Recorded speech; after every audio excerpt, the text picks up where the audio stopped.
అక్కడ నాయ బ్రాహ్మణులు రోడ్ల పైనకి వచ్చి ధర్నాలు చేస్తా ఉన్నారు. అక్కడ వీళ్ళేమో విజయోత్సవాలు జరుపుకుంటా ఉన్నారు, ఏదో సాధించడం, అద్భుతాలు సృష్టించడం సంవత్సరం లోపల అని చెప్పేసి కూడా ఈరోజు సంబరాలు జరుపుకుంటా ఉన్నారు. అంటే అన్ని కూడా కోతలు పెట్టుకుంటూ ప్రభుత్వం గతంలో కేసీఆర్ గారు ప్రవేశపెట్టినటువంటి అనేక సంక్షేమ పథకాలు, అనేక అభివృద్ధి కార్యక్రమాలు అన్నింటి కూడా నిర్విరామం చేసుకుంటూ ఏవో వారిపైన కక్షపూరితమైనటువంటి మనస్తత్వంతో ఒక నిరంకుశ పాలన, అంటే అరాచక పాలన కొనసాగిస్తూ ఏదో రకంగా కేసీఆర్ గారి పైన బురద చెల్లాలా, గతంలో బీఆర్ఎస్ ప్రభుత్వం సరిగా చేయలేదనేటువంటి ప్రయత్నమే తప్ప తాను ఏం చేస్తున్నట్టు చెప్పలేక ఈరోజు ప్రజలు అడుగుతారు కాబట్టి, ప్రశ్నిస్తారు కాబట్టి మీరిచ్చినటువంటి ఎన్నో హామీలు, 100 రోజుల్లో 6 గ్యారంటీలు, రుణమాఫీ, ఇలాంటి అన్ని పథకాలు ప్రజలు ప్రశ్నిస్తారనే ఉద్దేశంతో ఈరోజు డైవర్షన్ పాలిటిక్స్ చూస్తా ఉన్నాం.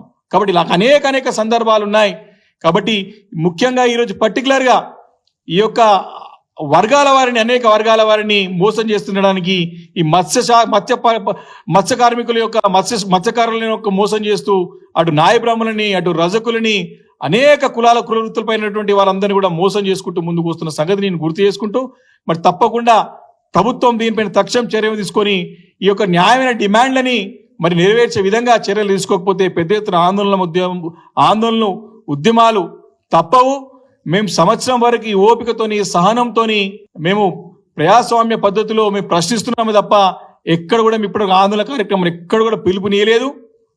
టీఆర్ఎస్ పార్టీ నుంచి కూడా చాలా సమన్వయంతో, చాలా ఓపికతోని, సహనంతోని మీరు ఎన్ని తిట్లు తిట్టినా మేము ప్రజల పక్షాన నుండి ప్రజల గొంతుకై ప్రశ్నిస్తున్నాం తప్ప ఇప్పుడు కూడా ఎక్కడో పోరాటాలు కూడా మేము ఉద్యమాలకు కూడా ఇంకా పిలుపునివ్వలేదు.